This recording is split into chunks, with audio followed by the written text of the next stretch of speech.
로마서 9장 17절에서 18절입니다. 다 같이 17, 18절 시작. 성경이 바로에게 말하기를 이 목적을 위하여 내가 너를 세웠으니 이는 내가 나의 능력을 보이고 또 내 이름이 온 땅에 선포되게 하려 함이라 하셨으니 그러므로 그분께서 자비를 베푸시고자 하는 자에게 자비를 베푸시고 또 원하는 자를 완악하게 하시느니라. 아멘. 저희들이 지금 로마서를 이제 새로 오신 분들, 이렇게 처음 듣는 분들 조금 설명을 해드리면, 로마서 강의한 지가 지금 9장까지 온 게 2년을 온 겁니다. 이 자리까지.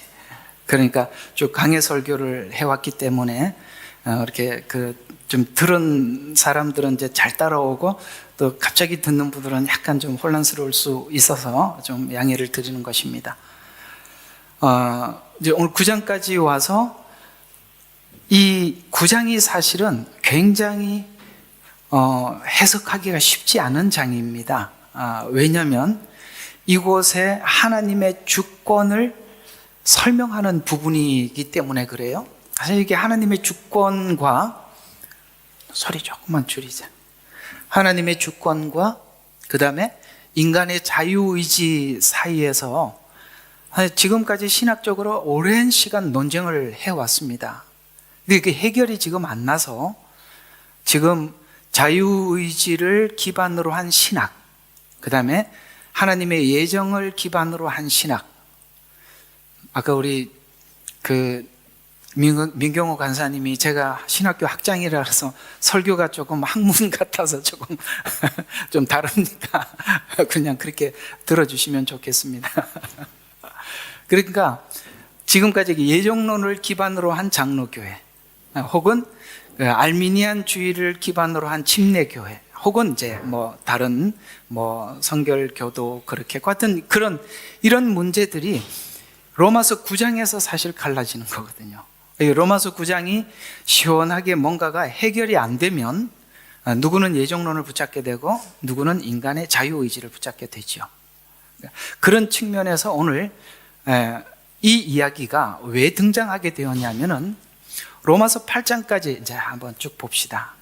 우리가 로마서 8장까지 구원과 복음을 쭉 설명을 하면서 정말 우리가 복음을 정확하게 이해하지 못하면 이런 내용들이 굉장히 하나님이 의도한 대로 쓰이지 않고 사람들이 방종하는 대로 쓰일 수 있는 부분이 뭐냐면, 그리스도 예수 안에 정죄함이 없나니 이런 말들이 우리로 하여금 마음대로 살아도 된다, 이렇게 갈 수가 있단 말이죠. 그러니까 이런 부분들을 정말 잘 정리를 해두지 않으면 이 예정론이라는 것이 인간의 방종으로 가게 된단 말이죠. 또 하나는 우리로 하여금 마음대로 살 수 있도록 또 우리에게 길을 열어놓는 한마디 말이 있다면, 하나님께서 우리를 사랑하는 사랑에서 끊을 수 없다라는 거예요. 그러니까 우리는 어떤 잘못된 자신감이 생기느냐면, 하나는 하나님이 하나님 사랑에서 끊지 않는다는 것 때문에 하나님 우리를 향한 구원의 손을 놓지 않을 거야. 또 하나는 그리스도 예수 안에는 정죄함이 없으니까 내가 마음대로도 살아도 되지 않느냐. 왜냐하면 우리는 원래 죄성을 가지고 있기 때문에 하나님의 이러한 말씀들을 우리가 값지게 받기보다는 자기 편의대로 받을 수가 있다는 것이죠. 그러니까 그걸 이제 정리해 주려고 하는 게 9장부터 11장입니다. 요 장이, 그러니까 앞에 8장까지는 사실 구원에 대한 복음을 정확하게 잘 설명을 한 거예요. 그러나 9장부터 11장에 대한 이해를 정확하게 할 때 우리는 곁길로 가지 않고 어떻게 되느냐면, 하나님께서 우리에게 주신 이 귀한 복음을 가슴에 담고 늘 하나님 앞에 이 구원의 은혜에 감사하는 마음으로 삶을 살아낸다는 것이죠. 그게 이제 12장부터 쭉 나열되는 이야기들입니다. 예를 들어서 9장의 12장부터는 그런 이야기죠. 너희가 하나님이 기뻐하시는 너희 몸을 산제사로 드리라. 몸을 드리라는 것은 삶을 살아내라는 뜻이거든요. 그러니까 우리 자신이 자발적으로 하나님 앞에 드리는 삶을 살아라 라고 하면서 이제 그게 원수를 위해서 기도하고 뭐 그런 이야기도 우리가 상상할 수 없는, 인간이 할 수 없는, 그러니까 이 은혜를 담은 사람만이 살아갈 수 있는 이야기들을 12장에서부터 풀어낸다는 거죠. 그러니까 12장은 로마서 1장부터 11장까지를 다 소화한 상태에서 삶을 사는 겁니다. 그러니까 이 앞에 대한 이해가 없는 삶은 자기 의지가 될 수도 있고, 이해가 가죠? 그 다음에 자기의 어떤 자기의 의지 아니면은 자기 성품이 될 수도 있고, 이런 것들은 아니라는 것이죠. 이제 그런 측면에서 이제 8장까지 쭉 설명을 하다가 8장까지 보면 하나님이 정죄함이 없다라고 했어요. 또 하나는 하나님의 사랑에서 끊을 수 없다고 그랬어요. 그러면 우리가 이상한 무리가 하나 있어요. 그게 누구냐면 이스라엘이에요. 왜냐하면 하나님이 8장에서 그렇게 말을 했잖아요. 사랑에서 끊을 수 없다고 했잖아요. 하나님이 약속한 약속을 계속 이루고 계시잖아요. 그러면 이스라엘은 지금 어떤 상태죠? 이게 로마서는 누구에게 보내는 서신이죠? 이방 교회에게 보내는 서신이잖아요. 그럼 이건 지금 이스라엘에게 보내는 서신은 아니고 이방인에게 보내는 서신이니까 하나님 사랑에서 끊을 수 없다고 했는데, 지금 이스라엘은 예수님을 십자가에 못 박았고 지금 이 상태가 돼 있잖아요. 그러면 바울이, 우리가 여기 앞에서부터 좀 보세요. 우리 그 9장부터 잠깐 이걸 보시면 좀 편할 거예요. 9장 1절 한번 보십시다. 내가 그리스도 안에서 진실을 말하고 거짓말을 하지 아니하노니 나의 양심도 성령 안에서 나에게 증거하는 것은 내 마음에 큰 근심과 그치지 않는 슬픔이 있다는 것이다. 그게 누구죠? 내 형제들, 동족에 대한 부담이 있는데, 9장 1절을 보면, 10장 1절을 다시 또 보면 또 이렇게 나옵니다. 형제들아, 내 마음과 소원에 이스라엘을 위해 하나님께 드리는 기도는 그들이 구원받게 되는 것이라. 내가 그들에 대해서 증거하노니 하면서 쭉 하다가 되면 11장, 그렇다면, 요 1절, 1절, 1절을 잘 보셔야 돼요. 9장 1절, 10장 1절, 11장 1절, 11장 1절 또 그러면 쭉 설명을 하다가 지금 논리를 9장부터 10장까지 설명하다가 그렇다면, 그러니까 그렇다면이라는 것은 9장부터 11장의 설명을 이어가는 거잖아요. 그러면 그렇다면 내가 말하노니 하나님께서 자기 백성을 버리셨느냐? 근데 뒤에 답이 뭐라고 나와요? 결코 그럴 수 없다 라는 말을 왜 할 수 있었겠어요? 이스라엘은 지금 하나님과 등지고 헤어졌어요. 말라기에서 갈라졌단 말이에요. 구약의 말라기에서.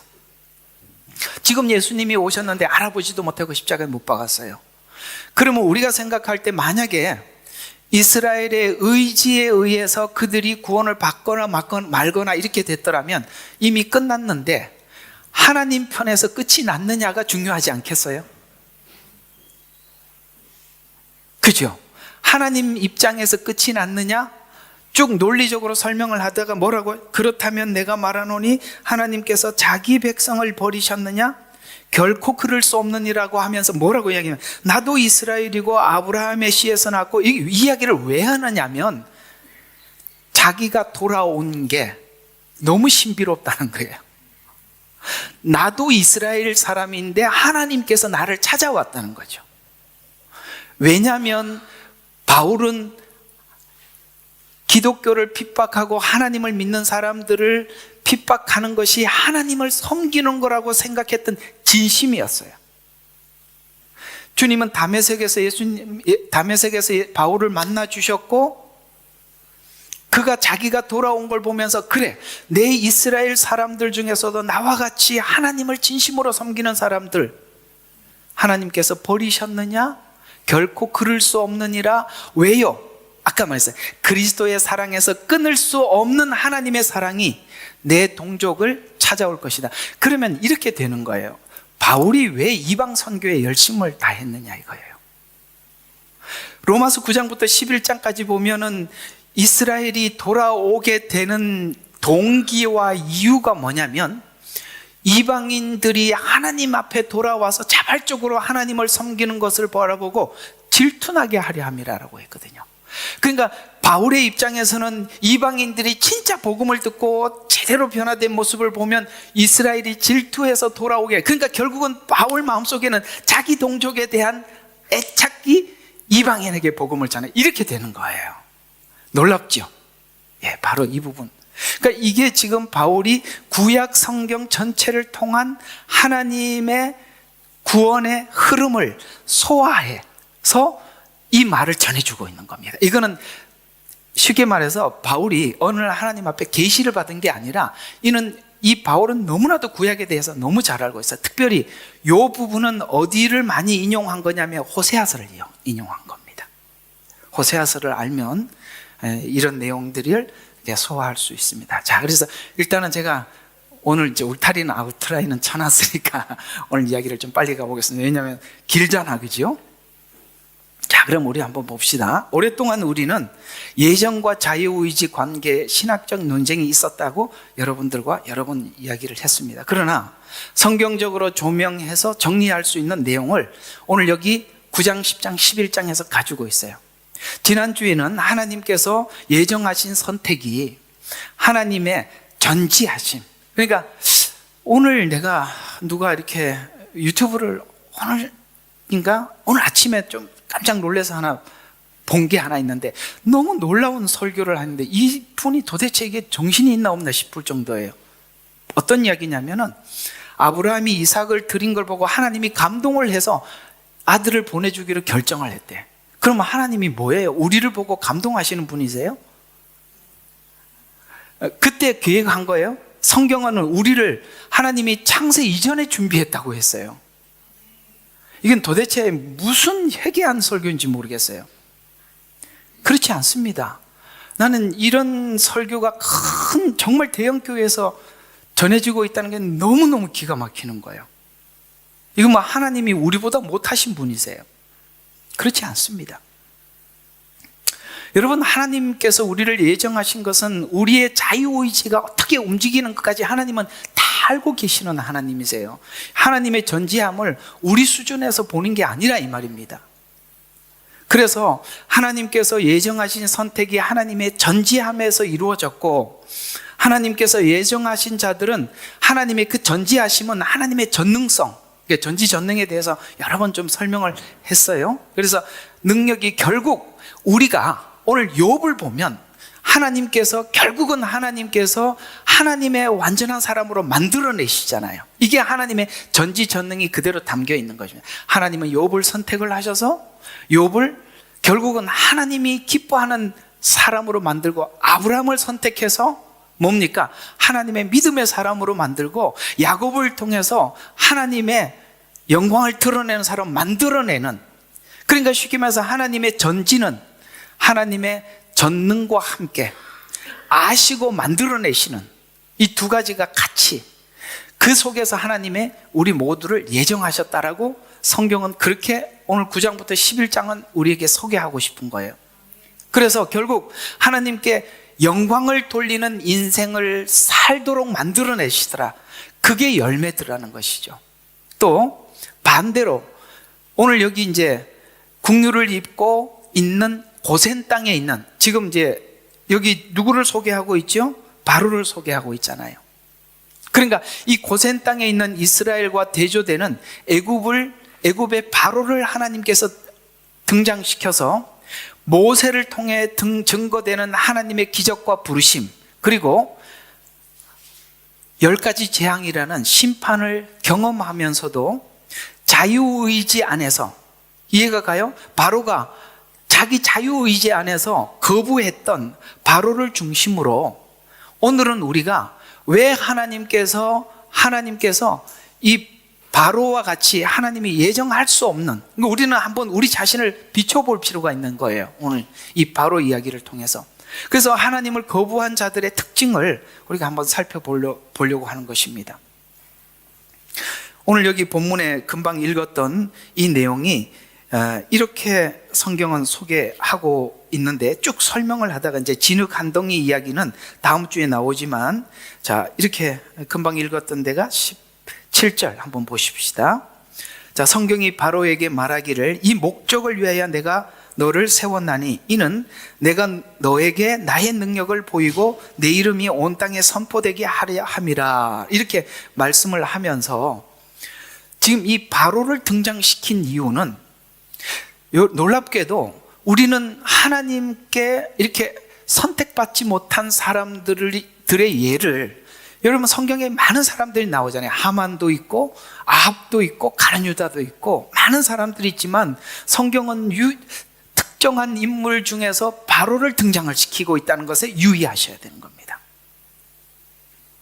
그래서 가룟 유다도 아닌 바로를 통해서 설명하려는 것은 바로만큼 모세를 통해서 하나님의 말씀과 능력을 체험한 사람도 없기 때문에 그러는 거예요. 여기 하만이나 아니면은 아합이나 가룟 유다, 그들과 바로의 차이점은 뭐냐면 바로는 하나님의 능력을 자기가 거부하고 하나님의 심판을 눈으로 10가지 재앙을 목도한 사람이에요. 그래서 바로를 예를 들어준 겁니다. 그래서 이 말씀의 능력을 체험한 사람도 없기 때문인데, 바로가 하나님 앞에서 선택받지 못하는 이유가 여러분 체험이 부족해서도 아니고, 그렇죠? 아무 소리 안 하실 거예요? 네, 체험이 부족한 것도 아니고 회개할 기회가 부족해서도 아니죠. 바로는 말씀의 능력을 끝까지 그걸 실제 경험하지만 하나님이 지금 뭘 강조해 주고 싶은 거냐면 그래도 그 마음을 굽히지 않더라는 거예요. 그래서 마음을 굽히지 않는 대표자로 하나님께서는 바로를 등장시켜서 예를 들어주고 싶은 겁니다. 이런 이야기입니다. 무지도 기적을 체험 부족도 증거 부족도 아닌 강팍한 마음이 문제라는 거예요. 이건 우리 자유의지 문제잖아요. 그러니까 왜 그는 끝까지 거부했냐 이거죠. 자기 왕자를 내려놓지도 자기 뜻을 내려놓지도 못한 것이 결국은 하나님 앞에 끊임없이 우리 마음을 강팍하게 하더라. 성경은 우리에게 우상 숭배를 탐심이라고 이야기를 하고 있어요. 그 탐심이라는 것이 왕자를 지키는 것, 자기 뜻을 굽히지 않는 것으로 나타나더라는 거예요. 그래서 강팍한 거예요. 그래서 굴복하기를 거부합니다. 우리 지난 시간에 말씀드린 대로 하나님은 바로를 잘 알고 있었습니다. 두 사람이 바로와 모세가 함께 서 있지만 모세는 국류를 받아들이는 대표자로 하나님은 세워놓고, 또 하나는 바로는 국류를 거부한 대표자로 서 있다는 거예요. 모세는 하나님 앞에서 엎드리고 바로는 자기 왕자를, 자기 욕심을 끝까지 붙듭니다. 성경이 묻는 물음은 하나님께서 이렇게 국류를 베풀 때, 국류의 은혜가 임했을 때 정말 그 국류의 은혜가 더 놀랍고 커서 내 욕심을 내려놓을 수 있는 자와 없는 자를 사이에 너는 누구냐라고, 너는 바로냐 너는 모세냐 라고 묻는 셈입니다. 바로는 말씀보다 자기 욕심을 굽히지 않고 자기 판단을 신뢰하고 하나님의 경고를 보고 회개를 미루고, 고난이 올 때는 잠시 하나님을 찾지만 고난이 지나가면 다시 그 마음을 굳게 하는, 자기 목적을 더 중요시 여기는 그런 사람으로 되돌아가더라 라는 것을 우리에게 말씀해 주고 있는 것입니다. 왜? 하나님의 뜻보다 자기 뜻이 중요하기 때문이라고 말하는 셈입니다. 오늘 이야기를 통해서 우리가 이해할 수 있는 것은 하나님은 누구나 바로처럼 하나님의 말씀을 모르면 기적을 통해서 하나님은 증거해 주죠. 여러분, 바로에게는 말이 필요 없어요. 기적을 보여줘요. 근데 그게 보여준 기적이 본인에게 직접 체험으로 오는 거잖아요. 자기만 체험하면 다행이죠. 온 애국 백성들이 바로 때문에 고통을 당하는 거예요. 그래서 지금 하나님께서 우리에게 말씀하고 싶은 것은, 이렇게 마음이 강팍한 사람들은 말씀보다는 기적을 통해서 직접 피부에 와닿는 이런 것을 증거해 주십니다. 때로는 그렇지 않는 사람들에게는 양심을 통해서, 로마서 1장 우리 지나갔잖아요. 2장에 가보면 이방인들에게는 하나님이 양심을 통해서 계시하시고, 유대인들에게는 율법을 통해서, 하나님은 누구에게나 어떤 방법으로든지 간에 죄의 죄됨에 대해서 알려주신다는 거예요. 그래서 때로는 말씀과 양심을 통해서도 말씀하십니다. 그러나 바로는 끝까지 강팍한 자로 소개되고 있다는 사실이에요. 바로가 하나님의 목적을 들었을 때 자기 왕관과 자기 목적과 판단을 내려놓았더라면 하나님의 백성이 되었을 것입니다. 그래서 심판이란 뭐죠? 하나님께서 베푸신 그 십자가의 긍휼, 자비 앞에서 마음을 굳게 하는 것이라고 성경은 그렇게 설명해 가고 있다는 것이죠. 하나님 은혜 앞에서 거부하는 바로의 반응을 들어보면 하나님이 거부한 자들의 특징을 살펴볼 수가 있는데, 10가지 재앙을 내릴 때마다 바로가 했던 말 중에 몇 가지를 한번 분석을 해보면 이렇게 이야기를 합니다. 출애굽기 5장 2절에 이런 일들이 하기 전에 하나님께서 모세를 통해서 내 백성을 보내라라고 했을 때, 여호와가 누구이기에 내가 그의 목소리를 듣고 이스라엘을 보내겠느냐? 나는 여호와를 알지 못하니 이스라엘을 보내지 아니하리라. 바로의 첫 번째 문제는 단순한 무지가 아니라 뭐냐면은 하나님의 권위에 대해서 인정하지 않는 마음. 여러분, 우리가 은혜가 어디를 통해서 들어올까요? 하나님의 권위.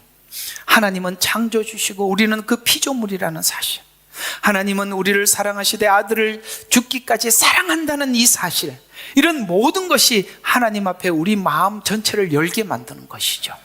그러나 바로는 처음부터 하나님의 권위를 인정하지 않습니다. 그는 하나님의 말씀보다 자신의 왕권을 더 높입니다. 즉 자기를 높이는 것이죠. 여러분, 이것은 마치 사단이 가지고 있는 속성과 동일한 것인데, 사단의 속성은 반복해서 마음이 강팍해지더라는 거예요. 출애굽기 7장부터 14장까지 있었던 10가지 재앙 속에서 계속 반복해서 바로의 마음이 완악했다라고 말씀을 하시다가 뒤에 가보면은 자기 마음을 완악하게 했다라고 해서 하나님이 그 마음을 완악한 게 아니라 이 완악함도 하면 할수록 굳어지더라는 거예요.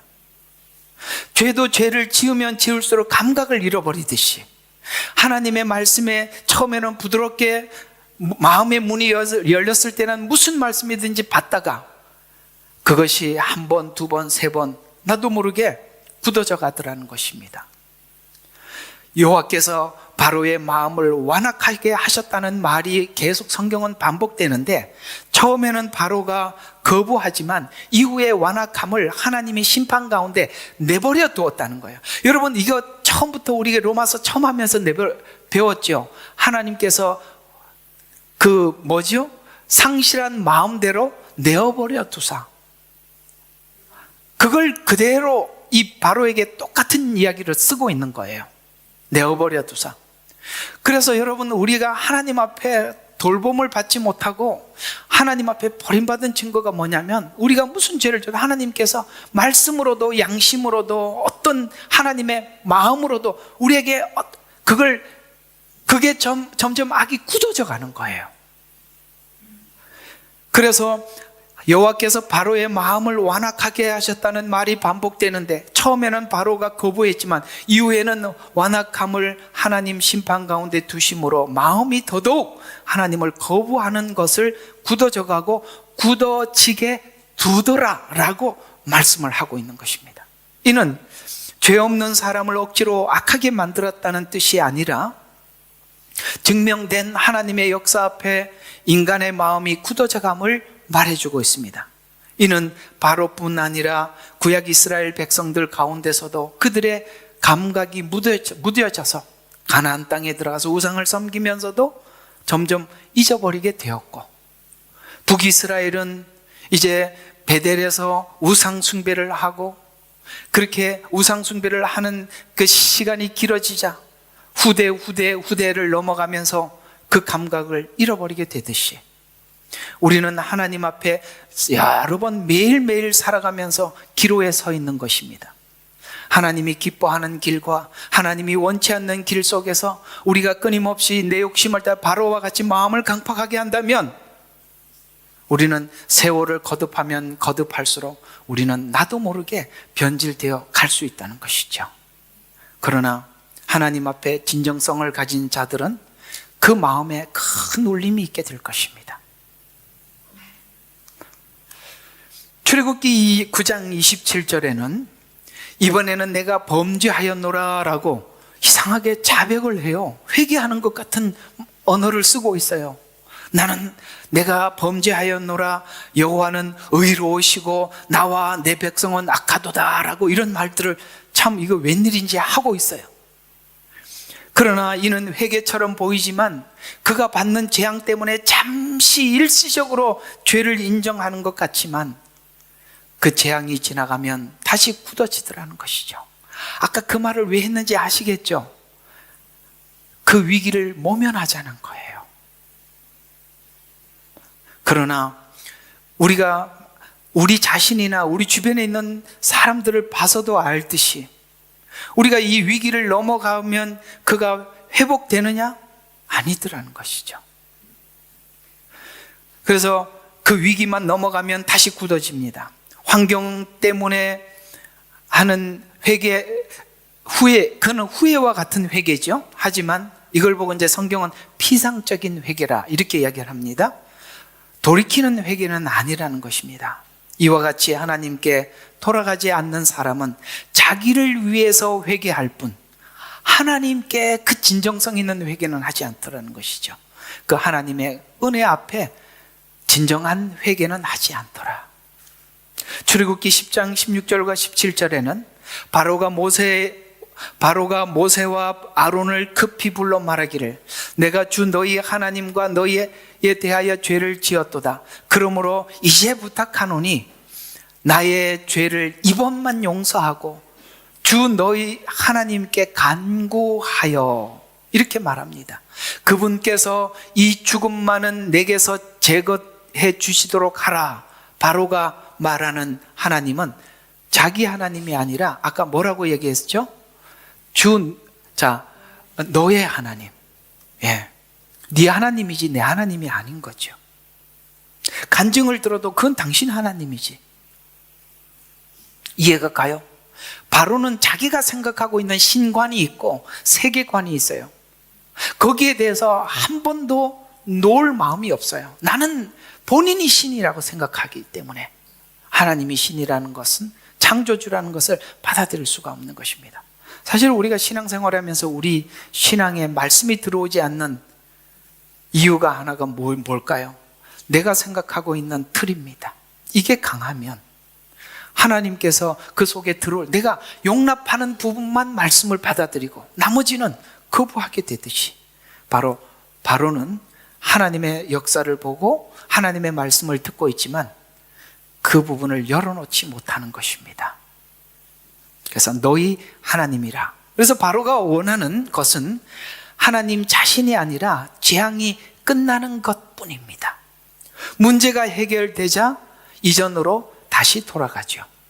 로마서 9장이 하나님이 선택하지 않고 선택할 수 없는 대표자 바로를 세워서 설명한 이유에 대해서 출애굽기 9장 16절에는 내가 너를 세움이 바로 이 때문이니 곧 내 능력을 내 안에 보여서 내 이름이 온 땅에 걸쳐 선포되게 하려 함이니 내가 여전히 내 백성을 거스려 스스로 높아져서 그들을 가게 하지 아니하려느냐는 이 말씀은 내가 너를 악하게 만들었다가 아니라 너를 대적하고 있지만 너는 대적하고 있지만 너의 대적조차도 바로의 이 대적조차도 내 구원을 무너뜨릴 수 없고 막을 수 없다라는 것을 도리어 온 세상에 선포하겠다는 거예요.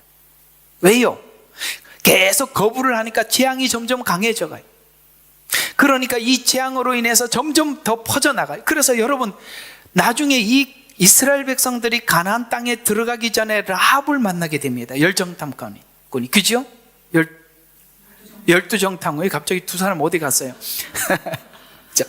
열두 정탐꾼이 만났을 때 그 열두 정탐꾼에게 라합이 했던 말을 기억하십니까? 내가 너희 하나님에 대한 소식을 들었다는 거예요. 이해가 가요? 바로가 없었더라면 이 얘기가 온 땅에 퍼지지 않았을 거예요.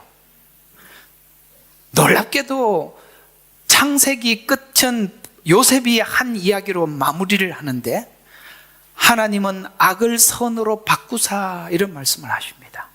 악을 선으로 바꾼다는 거예요. 예수님을 십자가에 못 박게 해서 모두가 혈안이 돼서 예수님을 십자가에 못 박은 것은 악입니다. 그러나 예수님께서는 그것이 우리의 속죄가 되셨어요. 그게 선이라는 거예요. 그것이 죽음이 부활이라는 거예요. 이게 악을 선으로 바꾸시는 하나님의 설계라는 거예요. 이와 같이 오늘 이 바로라는 이 바로의 강팍함이 도리어 뭘 나타내더라? 하나님 되심을 온 세상에 알려줘서 라합이 그 열두 정탐꾼을 맞이할 때 내가 너희의 하나님의 소식을 들었다. 애굽에서 너희들이 어떻게 나왔는지, 하나님께서 광야에서 너희들에게 어떻게 행하셨는지 내가 그 소식을 들었다. 그리고 이 땅을 너희에게 준다고 말씀을 들었으니 이 땅은 너희 땅이라는 거예요. 그래서 열두 정탐꾼을 숨긴 거예요. 오늘 여기 본문 이야기가 그 얘기 아닙니까? 바로를 선택한 것은 왜요? 그 강팍함을 통해서 온 세상에 하나님 되심을 드러내시겠다는 거예요. 놀라웠게도 하나님은 하나님의 선을 통해서도 하나님을 드러내지만 악한 자들을 통해서도 하나님 되심을 드러내는데 쓰시더라는 거예요. 그래서 하나님이 하고 싶은 이야기는 뭐예요?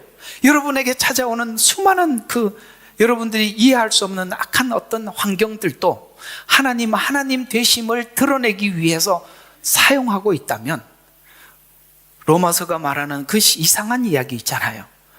원수를 위해서 축복하라는 이야기. 그걸 우리가 넘어가는 사람만이 원수를 축복할 수 있는 믿음의 자리에까지 올라갈 수 있는 것입니다.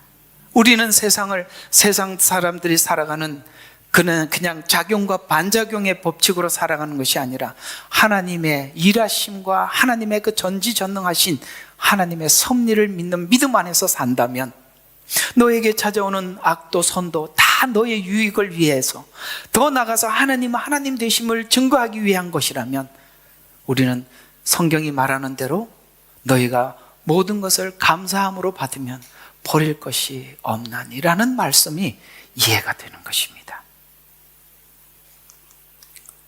바로의 저항을 통해서 더 큰 구원을 나타내게 했다는 뜻입니다. 바로의 강팍함 때문에 사람들에게 재앙을 보게 하고, 그 바로의 강팍함 때문에 뭡니까? 홍해를 갈라지게 하시고, 유월절의 의미를 온 땅에 전파하게 하시고 출애굽을 나타내 보였습니다. 그러니까 이렇게 되는 겁니다. 왜 사단이 활동하는 겁니까? 사단의 활동을 통해서 하나님 되심을 드러내 주시겠다는 것입니다. 그래서 사단이 자기 마음대로 활동을 하는 것이 아니라 도리어 사단이 활동하면 할수록 하나님 되심은 온 천하에 드러난다. 이것이 성경이 말씀하고 있는 원리니, 이 모든 세상에 돌아가는 모든 것은 하나님의 계획 안에서 돌아감을 믿고 거기서 하나님이 주시는 유익을 얻으라는 것이 우리 성경이 우리에게 전달하고픈 메시지인 것입니다. 강팍함 때문에 재앙, 홍해 갈라짐, 유월절의 출애굽의 그 엄청난 사건들이 바로가 아니었더라면 누구에게 알려지겠어요? 유대인들이 예수님을 십자가에 못 박지 않았더라면 예수님의 십자가는 감추어졌을 텐데, 바로의 완고함도 들어서 쓰셔서 하나님의 구원의 역사와 능력을 나타내는 데 사용하였다는 뜻입니다.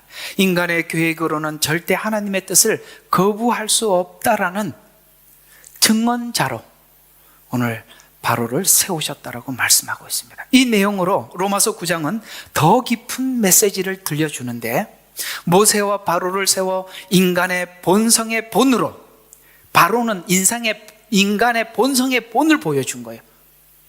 원래 바로만 그런 게 아니라 하나님이 없는 우리는 모두 똑같다 이 말이에요. 본성을 본으로 보여줘서 인간의 본성에 따라 살려는 사람들에 의해서 하나님의 복음, 그 국률의 메시지, 십자가는 거부되고, 그래서 거부되는 자들이고, 놀랍게도 우리는 참, 여러분 항상 하는 이야기지만 이 세상의 가장 큰 기적이 창조도 아니에요. 예수님이 이 땅에 성육신하신, 십자가에 죽으시고 부활하시고, 그 다음에 우리 개인에게 가장 놀라운 기적이 뭐냐면 내가 예수를 믿고 있다는 거예요. 여러분, 이게 예수를 믿는다는 것은 그냥 있을 수 있는 일이 절대 아닙니다. 여러분들이 그런 사람들이 아니잖아요. 그런 사람들이었나요? 아니었잖아요. 우리 인생의 가장 큰 기적이 주님이 내가 믿어진다는 거예요.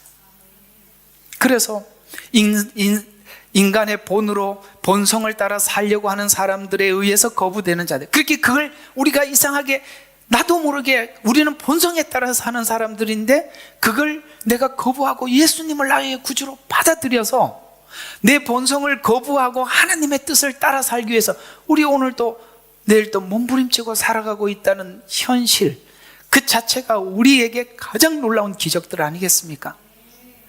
반대로 모세와 같이 자기의 부족함을 인정하고 국률을 의지하는 사람들에게는 똑같은 말씀을 모세는 전파하고 바로는 듣고 있어요. 거기에 모세가 전하는 말이나 바로가 듣는 말은 같은 말들이에요. 그러나 똑같은 메시지지만 그 메시지를, 같은 말씀, 같은 능력, 같은 심판을 경험하더라도 바로와 같이 자기중심적으로 강팍한 사람들과 모세와 같이 하나님 앞에 이렇게 국률을 입은 사람들의 태도가, 반응이 다르더라. 결과도 다르더라. 그래서 여러분들이 어디서 달라지느냐? 이 말씀을 선포될 때 이 말씀을 우리가 어떤 마음으로 받느냐에 따라서 누구는 바로와 같이 될 수 있고 누구는 모세와 같이 될 수 있는데, 여러분은 누구냐라고 물어보는 겁니다. 지난주 설교와 연결시켜 보면 하나님의 선택이 하나님의 국률을 입고 하나님의 국률하고 거룩한 성품을 따르기 위해 구하는 자들을, 이 복음을 하나님께서 아들을 보내주셔서 너를 구원하셨다는 이 진지한 복음을 얼마나 진실하게, 진지하게,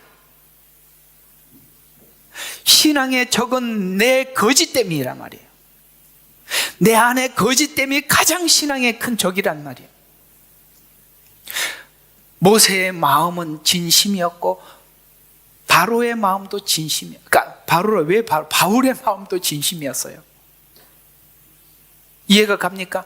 진심과 진심이 아닌 것이 뭔가가 지금 좋은 행위로 나타나는 게 아니라 그들의 열심과, 왜 모세가 40세 때 와서 자기 백성들이 곤욕을 받는 걸 보고 애굽 사람을 쳐 죽였겠어요? 진심이. 여러분, 그래서 우리가 신앙의 진심, 성경을 더 많이 알고 그거는 두 번째 문제고, 내가 하나님 앞에 고백하는 이 고백들이 그냥 그러니까 입으로 하는 립 서비스냐? 우리 갑자기 고마워. 립 서비스냐? 아니면 내 마음의 진심이냐? 진지함으로 예정하신 거구나 라는 결론이 되는데, 마지막 때는 바로와 모세와 같이 완전히 구별되어 등장하게 될 것입니다. 지금 이스라엘이 출애굽하기 직전은 마지막 때와 연결이 되는 거예요. 바벨론의 포로로 잡혀가기 전에 이 상황은 마지막 때와 연결, 하나님이 그 모형으로 보여준 거란 말이에요. 그렇다면 이렇게 되는 거죠. 모세와 같이 완전히 구별되어 등장하는데, 출애굽기는 마지막 때 모형을 보여주는데, 애굽 땅에 모세가 빛을 가지고 들어오자 어둠과 빛, 진리와 거짓, 하나님을 따르는 자와 어린 양을 따르는 자, 이게 요한계시록에는 계속 그 두 가지가 나와요. 어린 양을 따르는 자, 아시겠어요? 예, 그 두 가지가 계속 둘이 등장하더라는 거죠. 여러분, 하나님의 복음이 더 분명하고 선명할수록 나누어질 수밖에 없는 거예요. 중립은 없어요. 중립은 없더라. 그래서 말씀이 선명해질수록, 말씀이 선명한 곳일수록 거짓과 참이 선명하게 드러나듯이, 바로와 같이 사람들이 자기를 사랑하듯 하나님보다 자기를 더 사랑하는 자들이 바로가 되는데, 데살로니가 후서 2장 8절과 12절, 오늘 여기 애굽 땅에서 둘이 나누어지듯이 이렇게 성경은 경고하고 있어요. 악한 자가 나타나 사단의 역사에 따라 모든 능력과 표적들과 거짓 이적들과 멸망하는 자들 안에 있는 모든 불의의 속임수로 오나니, 이는 그들이 진리의 사랑을 받아들이지 아니하며 구원을 받지 못하였기 때문이라.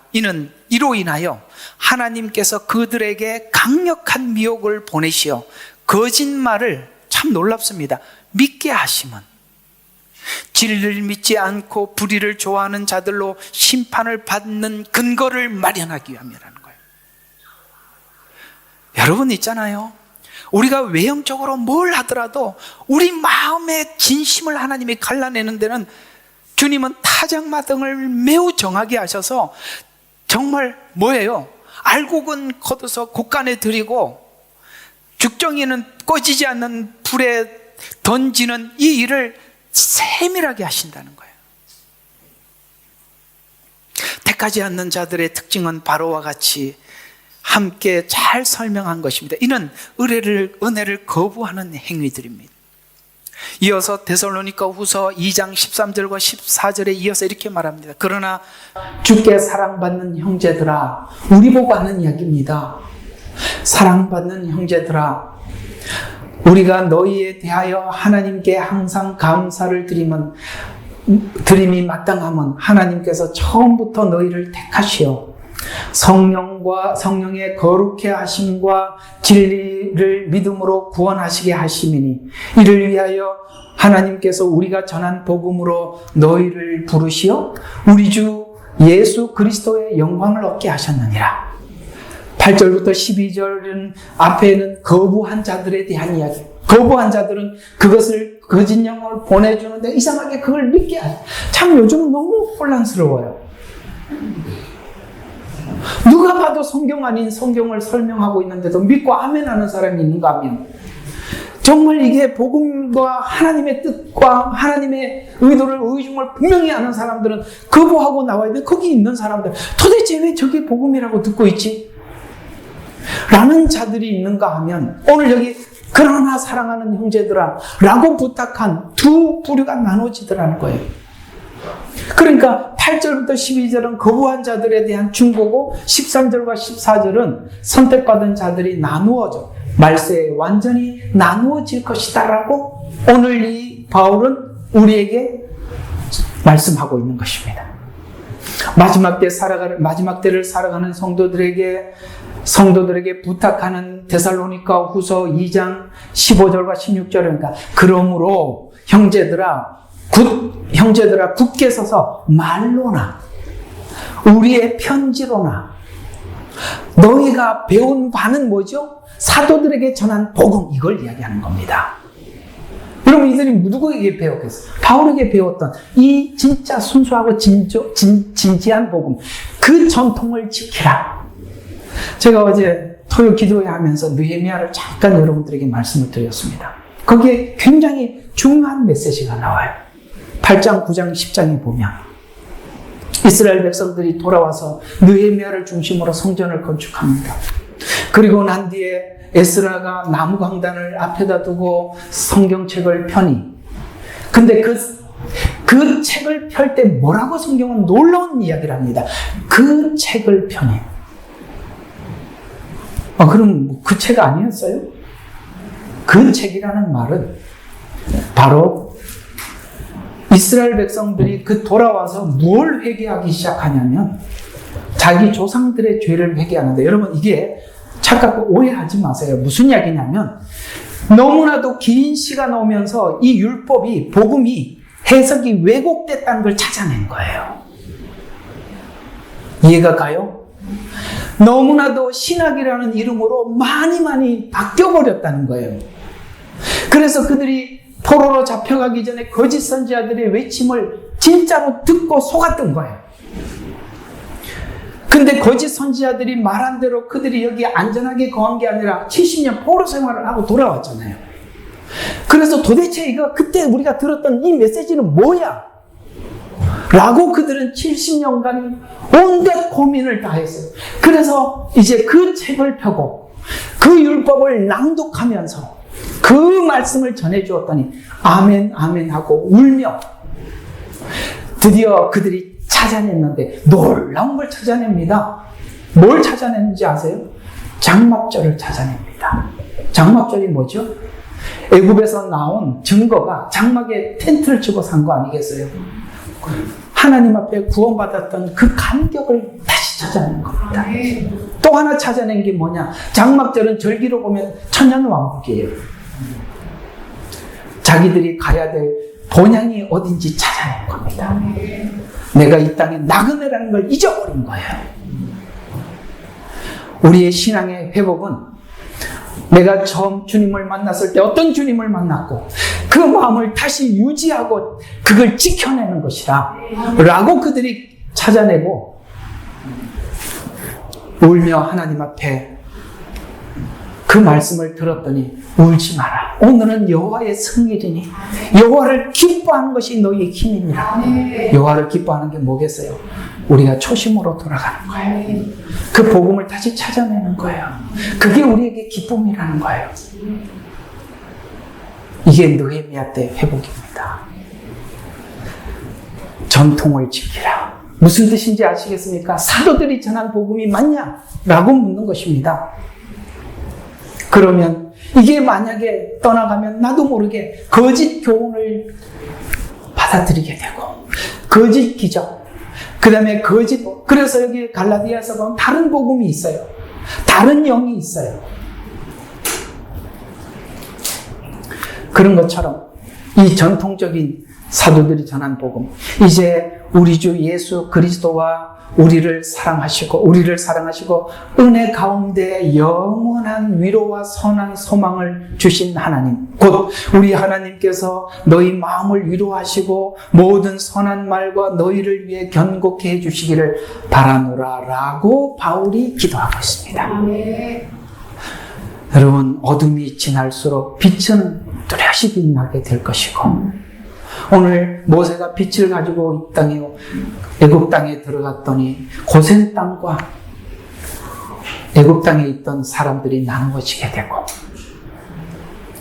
문설주에 피를 발라 이런 모든 사건들이 여러분 이제 이스라엘이 출애굽하기 직전에 선명하게 나타나고 소돔과 고모라가 멸망하기 전에 선명하게 나타나고 노아 시대 때 선명하게 나타나듯이 마지막 때가 되면 될수록 하나님의 빛과 어둠은 대충 서 있는 사람들은 나는 이쪽이요 하고 선택할 수밖에 없는 시간이 다가올 것이라는 것이죠. 결론입니다. 선택하지 않고 예정하지 않는 이유를 우리는 다 알 수는 없지만 성경은 모세와 바로를 예시로, 오늘 여기 본문이 여기는 예시로 들어서 바로가 말씀과 기적과 보내신 하나님의 목적을 듣고도 뿐만 아니라 심판을 직접 겪고 눈으로 보아도 끝까지 자기 왕좌, 자기 판단을 내려놓지 않고 강팍해진 양심은 굳어져 결국 하나님의 은혜를 거부하는 예로 여러분과 저는 오늘 바로를 살펴보았습니다. 오늘 이 이야기가 웬만하면 중요한 거는 2번씩 하는 거 아시죠? 그래서 오늘은 1편입니다. 다음 주에 이 이야기를 조금 더 다른 각도에서 할 필요가 있어서 다음 주에 한 번 더 하도록 하겠습니다. 왜? 참 중요하더라고요. 오늘 이 말씀을 좀 잘 새겨서 여러분들 한 주간 살아가는데 큰 힘이 되셨으면 합니다. 기도하고 마치겠습니다. 하나님 고맙습니다. 저희들에게 귀한 은혜를 주신 우리 하나님께 영광을 올려드립니다. 똑같은 이 현장에 아버지 하나님 모세와 바로가 서 있습니다. 모세는 40년 전 하나님 그 긍휼을 입고 받아들여 아버지 하나님의 뜻을 가지고 바로 앞에 서 있지만 그 둘의 반응은 너무나도 달랐듯이 아버지 하나님, 오늘 로마서 9장은 이 이야기를 하면서 바로의 일을 들고 있다는 그 사실을 중심으로 우리가 하나님 앞에 이렇게 하나님의 은혜를 거절하는 자들의 특성이 무엇인지 살펴보았는데, 혹여나 이런 마음이 우리 마음 가운데 조금이라도 있다면 우리 자신을 하나님 앞에 살펴보고 되돌아볼 수 있는 귀한 시간으로 삼아 주시옵소서. 예수님 이름으로 기도드렸습니다. 예레미야의 눈물은 시대에 맞는 말씀 선포와 변질되지 않은 순수 복음을 외치고 있습니다. 함께 연결되어 하나님께 예배드리며 이 마지막 때에 하나님께 쓰임받길 원하시는 분은 카카오 채널로 연락 주시면 연락드리도록 하겠습니다. 고정 댓글에 채널 경고와 착제에 대비한 예비 채널과 제2채널 링크를 올렸습니다. 이 채널 또한 구독 부탁드리겠습니다. 감사합니다. 우리는 역사상 가장 중요한 시점을 지나고 있습니다. 하나님께서는 하나님의 일을 하시기 전에 사람을 준비시키셨음을 우리가 알고 있습니다. 하나님 말씀은 마지막 때에 대추수, 대부흥의 때가 있다고 분명히 예언하고 있습니다. 아멘. 하나님의 말씀이 그대로 성취될 것을 믿습니다.